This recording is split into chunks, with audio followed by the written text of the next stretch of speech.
My name is Vanessa Thompson. I'm 29 years old. And for the longest time, I believed that if I just gave enough time, money, patience, I could finally earn peace inside my own family. I grew up in a quiet suburb outside Chicago, in a house where love was never loud, but neither were apologies.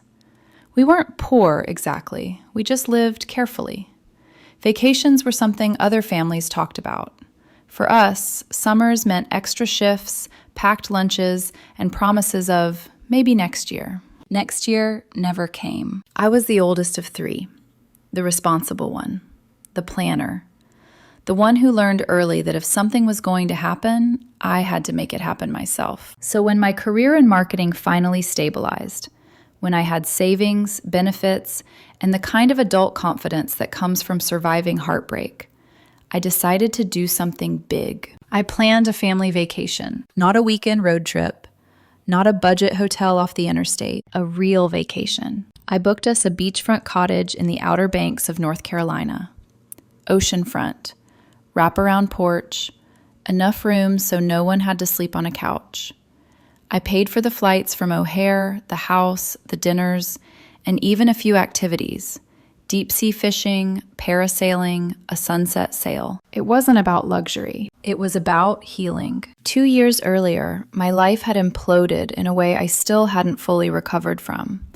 My fiancé, Derek, had been sleeping with Brianna, someone I trusted, someone who hugged me at my engagement party, someone who smiled while helping me plan my wedding. When I found the messages, my world collapsed quietly. No screaming. No dramatic confrontation, just silence. The wedding was canceled 3 months before the date. I returned the dress alone.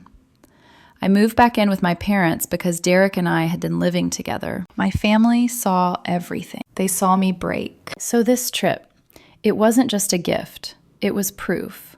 Proof that I'd survived, that I could rebuild, that maybe we could all move forward together. At first, it worked. My younger brother, Trevor, 26, was genuinely excited. He works construction, doesn't ask for much, and still gets excited over small things. He talked about teaching Dad how to surf, about fishing, about falling asleep to ocean waves. My parents were thrilled. Mom started making packing lists.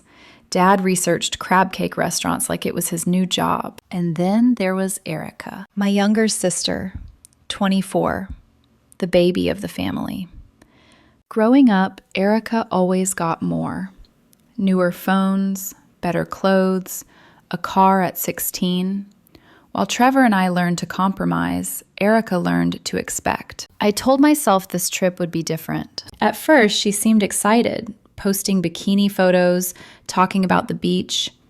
Then came the suggestions, shopping outlets, yoga on paddle boards. Small things, until she said the name. Wouldn't it be fun if Brianna came too? My chest tightened. She said it casually, like she was suggesting an extra towel. Brianna. The woman who helped destroy my engagement. I stared at my phone, hoping I'd misread it. Erica knew. She knew everything. She'd held me while I cried. She'd watched me pack up my life. I didn't respond. I hoped silence would handle it. It didn't. The next day, she brought it up again, with enthusiasm. That's when I realized something was very wrong. And this trip, my attempt at peace, was already slipping out of my control. I stared at Erica's second message for a long time before responding. Not because I didn't know what to say, but because I knew whatever I said would be twisted. She wasn't asking anymore. She was laying groundwork, testing how far she could push before I either caved or exploded. Brianna would love duck, she'd written. She's never been to the Outer Banks. And honestly, she's been having such a rough time lately. She really needs this. Needs this. Like a vacation I paid for was some kind of emotional charity fund. I felt that familiar tightening in my chest, the one that always came when I realized I was being backed into a corner by my own family. I typed slowly, carefully. Erica, this is a family trip. I planned it for us. I'm not comfortable with Brianna coming. 3 dots appeared almost immediately, then disappeared, then reappeared. She called me instead. I considered letting it go to voicemail, But some foolish part of me still believed that if I explained myself clearly enough, she'd understand. "Why are you being so uptight?" she sighed the second I answered. I could practically hear her rolling her eyes. "It's literally just one more person." "It's not about the number of people," I said, keeping my voice steady. "It's about who she is." There was a pause. Not the thoughtful kind, the theatrical kind. "Vanessa, that was 2 years ago," she said. "You're still hung up on that?" Hung up. Like betrayal expired. "This trip is for family," I repeated. "Brianna is not family, and you know exactly what she did to me." "You're being selfish," Erica snapped. "Just because you paid for it doesn't mean you get to control everything." That word, selfish, landed harder than I expected. I'd worked overtime for months, saved carefully, planned everything with intention, all so we could finally have something together. And she was calling me selfish for saying no once. "I'm not controlling anything," I said. "I'm setting a boundary." "Well, your boundary is ruining the trip for everyone," she shot back. "Family should come first." I almost laughed. "Exactly," I said quietly. "That's why this trip is for family." Silence. Then a short, sharp laugh that made my stomach drop. "I just thought you'd be mature enough to move on by now," she said. "But I guess you're still playing the victim." And then she hung up. I sat there with my phone pressed to my ear long after the call ended, my heart pounding in a way that felt too familiar. That night, I didn't sleep. The next few days felt like psychological warfare. Erica stopped mentioning Brianna directly in the group chat, but the messages shifted. Subtle. Sharp. Designed to sting without leaving fingerprints. Vacations should be about fun, not rules. Some people just like to control everything. I hope everyone gets to enjoy themselves. Every message felt like bait. Then came the not-so-subtle hints. "Brianna would lose her mind over those fish tacos you booked, Vanessa." "I can't wait to show Brianna photos of the lighthouse."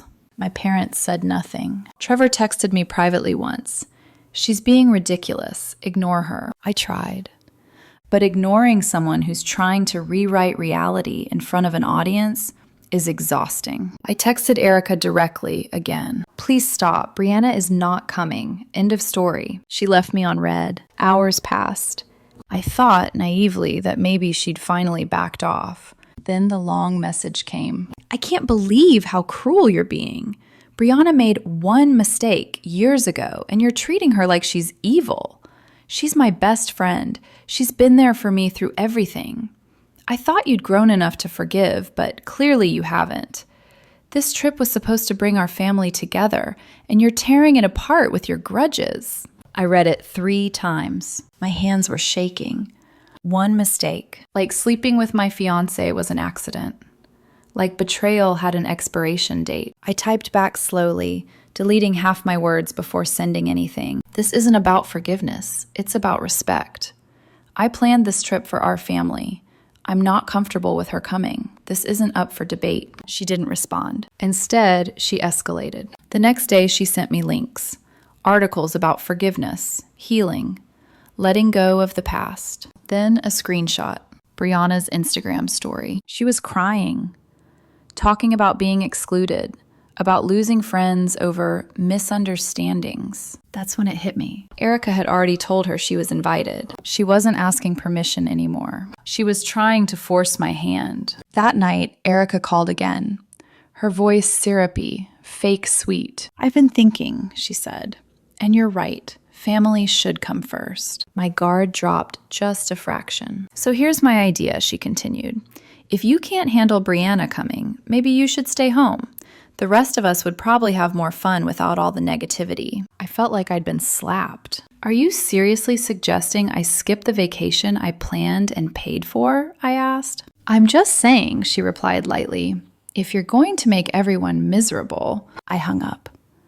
My hands were shaking. My chest burned. That was the moment everything shifted. This wasn't about a guest anymore. It was about erasing me, and I had no idea how far she was willing to go yet.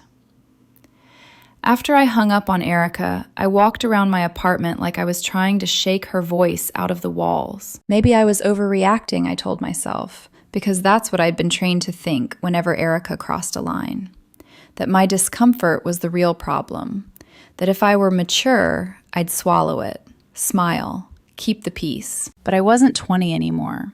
I wasn't the sister who would fold herself smaller just to keep Erica comfortable. Still, she was my sister, and that made everything harder. For 2 days, she went quiet. No passive-aggressive posts, no Brianna references, no little needles in the family chat. The silence should have felt like relief. Instead, it felt like a breath held too long. Then, on the 3rd day, she texted me out of nowhere. "Hey, I want to help make the trip amazing for everyone.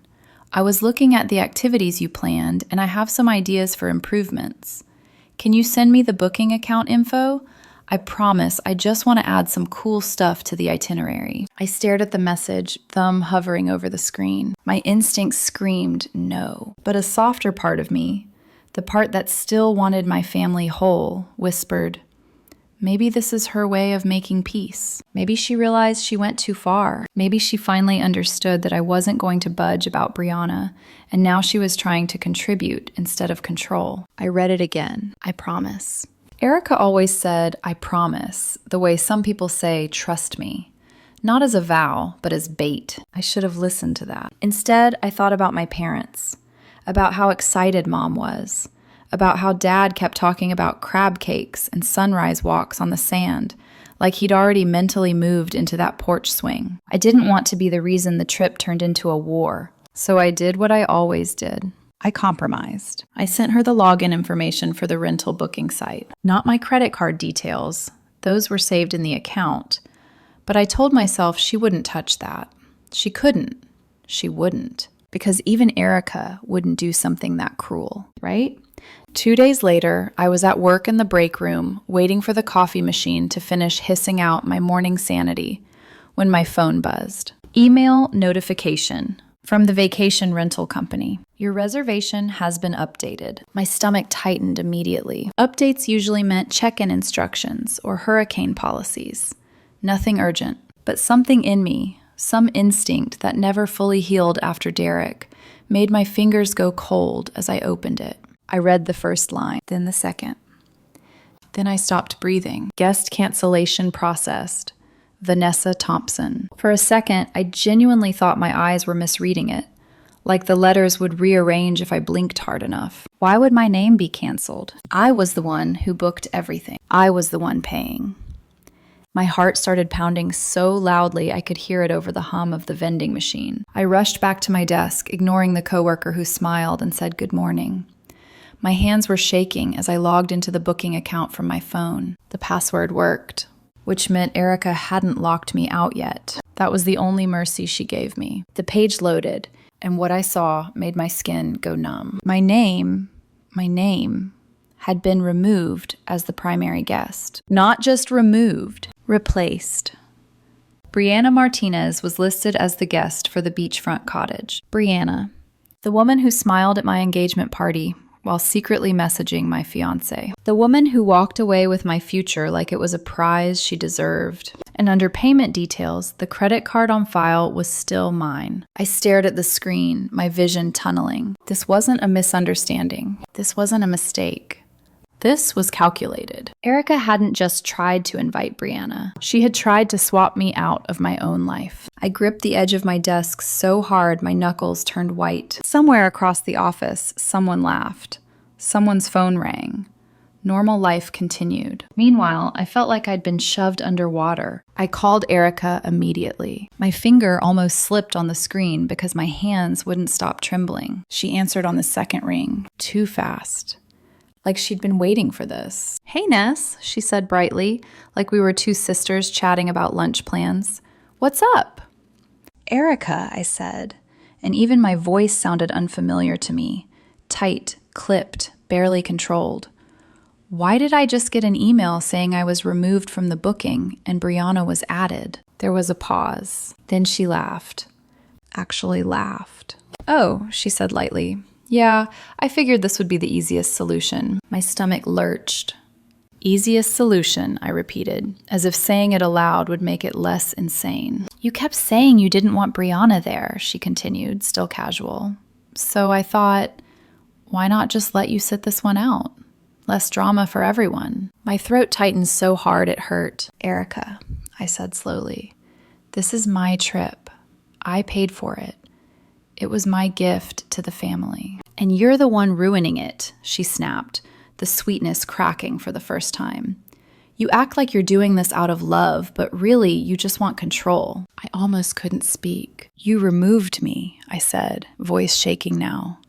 You removed me from the reservation and replaced me with Brianna on my credit card. She sighed like I was exhausting. Vanessa, Brianna deserves this vacation way more than you do. She's been through so much, and you're still being vindictive over something that happened forever ago. Forever ago. 2 years. 2 years that still lived under my skin. 2 years that still haunted the way I trusted people. She slept with my fiancé, I hissed, and I felt heat rising behind my eyes. She helped destroy my engagement. And Derek chose her over you, Erica said, cold as glass. Maybe it's time to accept that and move on. That sentence hit like a slap. Not because it was new, because it was the truth of what Erica had always believed, and she finally said it out loud. My chest tightened, and suddenly I understood something with terrifying clarity. Erica didn't just want Brianna on the trip. She wanted me punished. I took a shaky breath. You know what? I said, my voice going unnervingly calm. You're right. It is time to move on. She made a small sound of triumph, like she thought she'd won. So here's what's going to happen, I continued. I'm canceling your ticket. And Brianna's. You're not coming on this trip. There was a beat of silence. Then Erica scoffed. Oh, please. You wouldn't actually do that. I already told Mom and Dad you came around, she added quickly, like she was building a wall before I could hit her with truth. They think everything's fine. The entitlement in her voice was almost surreal, like she truly believed my own money, my own planning, my own gift belonged to her. Watch me, I said, and I hung up. I didn't let myself think. Thinking would invite guilt. Thinking would invite the old habit of sacrificing myself for family harmony. So I acted. I opened the booking account, removed Erica's name from every flight reservation I'd arranged. Then I removed Brianna.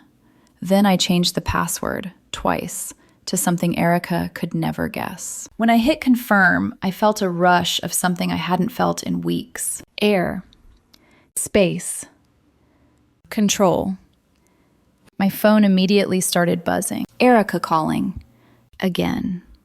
And again? Text flooding in. Before I even looked, I knew what was coming. She was going to run to our parents. She was going to cry. She was going to twist the story until I was the villain and she was the victim, like always. But this time, I had evidence. And for the first time in my life, I was done being quiet about what she did. The calls didn't stop. By the time I set my phone face down on the desk, I had 7 missed calls from Erica and a dozen unread texts. I didn't open a single one. I already knew the pattern. Rage first, then tears, then rewriting the story until she was the wounded one and I was the monster. It didn't take long for the next wave to hit. My mom called. I let it ring twice before answering, bracing myself. Vanessa, honey, she said, her voice tight with concern. What's going on? Erica is here crying. She says you kicked her off the family trip. I closed my eyes and inhaled slowly. Mom, I said carefully, she didn't tell you everything. There was a pause. I could hear muffled voices in the background. Erica's probably, dramatic and loud enough to be overheard. She went into my booking account, I continued, keeping my voice steady, canceled my reservation, and replaced me with Brianna. She used my credit card. I found out through an email. Silence. That doesn't sound like something Erica would do, Mom said slowly. Are you sure it wasn't a misunderstanding? I swallowed the familiar sting. I have the confirmation emails, I said. I can forward them to you. Another pause. Then Dad came on the line. Vanessa, he said, sounding tired more than angry. We're just trying to understand. This trip was supposed to be for the whole family. Can't we find a way to work this out without anyone being left behind? Something inside me snapped. Not loudly, but cleanly. Dad, I said, I tried. I said no calmly. I set one boundary. She ignored it, went behind my back, and tried to erase me from a trip I paid for. This isn't a misunderstanding. There was a long silence. Then Mom spoke again, hesitant. Maybe we should all sit down together and talk this through. Against my better judgment, I agreed. That evening, I drove to my parents' house in Schaumburg with my chest tight and my jaw clenched. I already knew how this was going to go. Erica crying, my parents uncomfortable, me expected to be the bigger person. The living room felt smaller than I remembered. Mom and Dad sat on the couch, shoulders tense. Trevor leaned back in Dad's recliner, arms crossed, his expression already annoyed. And Erica. She sat in the corner chair with a tissue box in her lap, eyes red, posture perfect, fragile, wounded, wronged. The moment I sat down, she started. I can't believe you'd do this to me, she said, her voice trembling just enough to sound believable.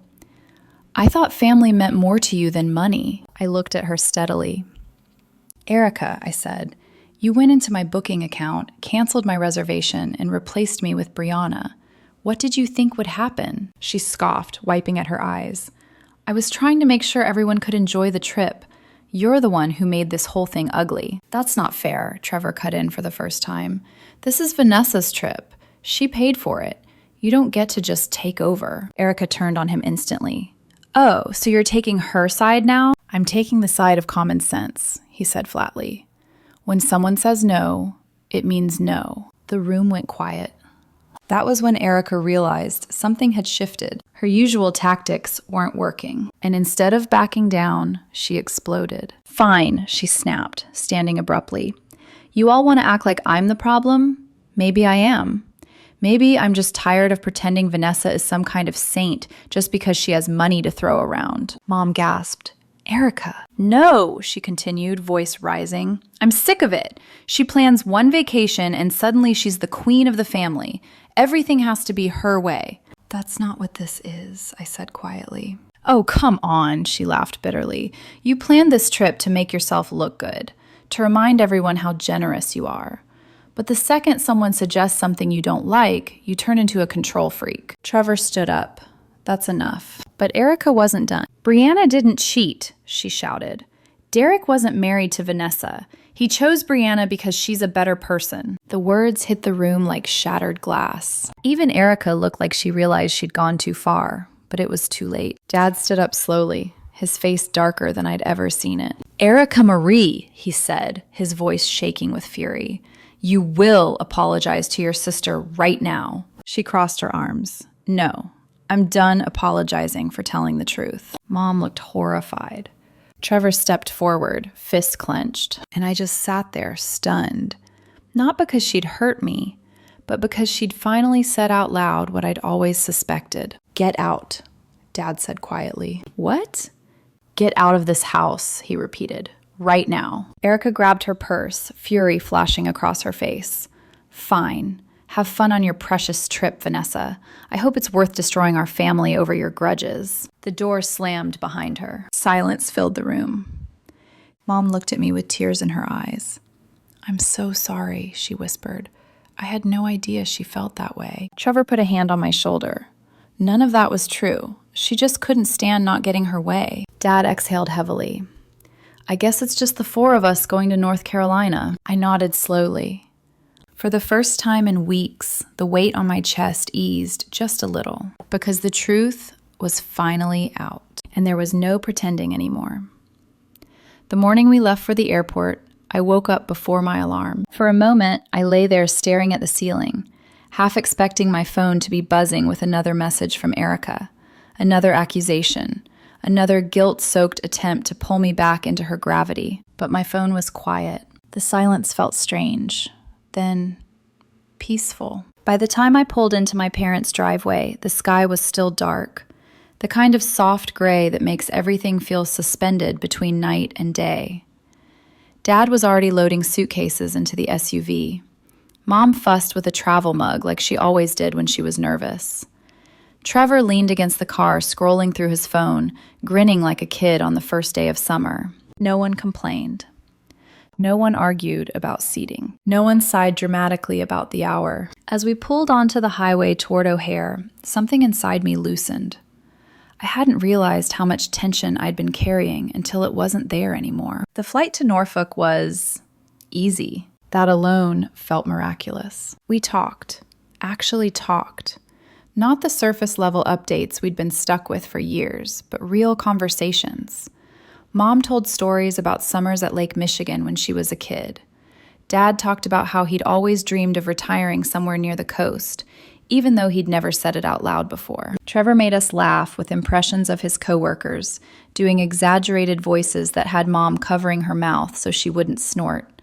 I watched them from my window seat, listening, smiling, and felt something unfamiliar bloom in my chest. This is not walking on eggshells, not bracing for the next outburst, just being together. When we finally arrived in Duck and pulled up to the beach house, Mom actually gasped. "Oh, Vanessa," she said softly, stepping out of the car. "It's even more beautiful than the pictures." The cottage sat right on the water, pale blue siding glowing in the afternoon sun. A wide porch wrapped around the front, white railings overlooking the Atlantic. The sound of the waves rolled in steadily, like breathing. Dad stood on the deck for a long time without saying anything, just staring at the ocean. When he finally spoke, his voice was thick. "Thank you," he said, resting a hand on my shoulder, "for all of this." I swallowed hard and nodded, suddenly emotional in a way I hadn't expected. The first night, we went to the seafood restaurant I'd booked months earlier. A quiet place overlooking the Sound, with windows that caught the sunset just right. When the server brought out the crab cake appetizer I'd pre-ordered as a surprise, Mom's eyes filled with tears. "I can't remember the last time we did something like this," she said, laughing softly at herself. Neither could I. The days that followed felt like a different life. We went deep-sea fishing early one morning. Trevor caught a massive mahi-mahi and whooped so loudly the captain laughed. Dad hooked a small marlin and released it, his hands shaking with excitement like he was a teenager again. We climbed the lighthouse at Cape Hatteras, laughing and stopping every few steps because Dad insisted on taking photos of proof we survived. We took a wild horse tour through Corolla, Mom squealing every time one appeared from behind the dunes. No one complained about schedules. No one questioned plans. No one made everything about themselves. At night, we sat on the porch with glasses of wine and watched the moonlight stretch across the water. Sometimes we talked, sometimes we didn't. The silence never felt heavy. It felt earned. Erica wasn't gone entirely, though. My phone. At first, the messages were angry. "You really did this. I can't believe you stole this trip from me. You're heartless." I didn't respond. Then the tone shifted. By day 3, the anger gave way to desperation. "I miss you guys. I didn't mean for things to go that far. Can we talk when you get back?" I showed one message to Trevor as we sat on the beach, toes buried in the sand. He read it, snorted, and handed my phone back. "She's only sorry because she's missing out." He wasn't wrong. My parents noticed the difference too. "It's so calm," Mom said one morning over breakfast on the porch. "I feel like we can finally just breathe." That sentence stuck with me because it was true. Without Erica's constant need for attention, the rest of us had space to exist. On our last night, we took the private sunset sail I'd arranged. The catamaran cut smoothly through the water, the sky streaked pink and gold. Dad raised his glass and made a toast. "To family," he said, "and to learning when to protect it." My throat tightened. When we flew back to Chicago, the house felt different, lighter. Like something heavy had finally been set down. In the weeks that followed, things didn't magically fix themselves, but they changed. My parents stopped rushing to smooth things over with Erica. They started saying no, setting limits, asking for respect. A few months later, Dad told me Erica had moved out, not by choice. She'd refused to contribute even a small amount to rent and utilities, insisting they were being greedy. Dad finally told her she couldn't live there for free anymore. It was the first real consequence she'd ever faced, and the world didn't end. I thought about the version of myself who planned that trip, The woman who believed peace meant endless compromise, endless patience, endless giving. I wish I could tell her this. Protecting your peace doesn't make you cruel. Setting boundaries doesn't make you selfish. And sometimes the family you're trying to save needs to see what happens when you stop enabling the person who keeps breaking it. If Erica ever decides to change, to take responsibility, to treat us with respect, maybe we can rebuild something new. But until then, I'm holding on to the quiet. The kind that doesn't come from being ignored. The kind that comes from finally being free. When we got back to Chicago, I expected things to feel awkward. I thought there would be a strange emotional whiplash, going from ocean air and quiet mornings back to real life, back to the unresolved mess that was still technically my family. But instead, something unexpected happened. The house felt settled, not perfect, not magically healed, just honest. The first night back, Mom made dinner and actually sat down to eat instead of pacing the kitchen. Dad didn't turn the TV on right away. Trevor lingered at the table longer than usual, talking about work, about maybe saving up for a place of his own. No one mentioned Erica. And for the first time, that silence didn't feel like denial. It felt like a boundary. Over the next few weeks, the change became more obvious. Erica kept texting, sometimes apologetic, sometimes defensive, sometimes oscillating between the two in the same message. I didn't mean what I said. You pushed me into a corner. I just wanted to be included. You know I overreact when I feel left out. I read every message. I didn't answer most of them, not because I was trying to punish her, but because I finally understood something I hadn't before. An explanation isn't the same thing as accountability. She never said, I was wrong to remove you from your own trip. She never said, I shouldn't have defended Brianna. She never said, I hurt you. Everything still revolved around how she felt, and I was done orbiting that. My parents changed too, subtly at first. Mom stopped rushing to defend Erica whenever her name came up. Dad stopped offering excuses.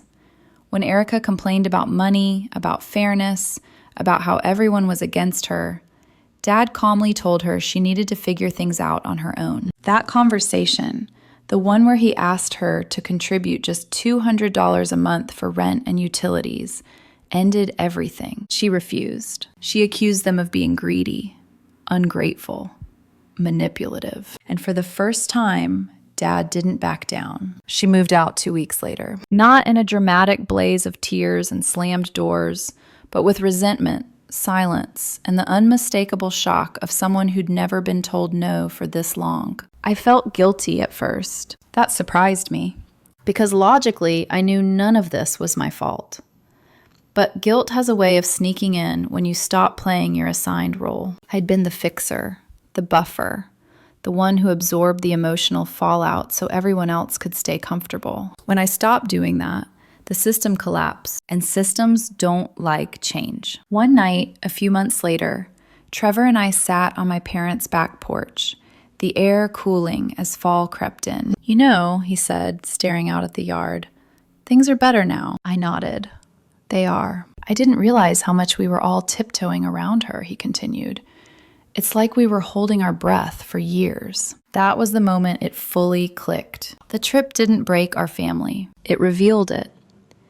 It showed us what happened when one person's entitlement was no longer accommodated, when silence wasn't used to cover cruelty, when boundaries were enforced instead of negotiated away. I thought about that first night I'd sat alone in my apartment after Erica told me maybe I should stay home from my own vacation. How small I'd felt, how unsure, and I barely recognized that version of myself anymore. Now, when I think about that beach house, the porch, the laughter, the quiet mornings, I don't just remember a vacation. I remember the moment I chose myself without apology. I don't know what the future holds for Erica. Maybe she'll grow.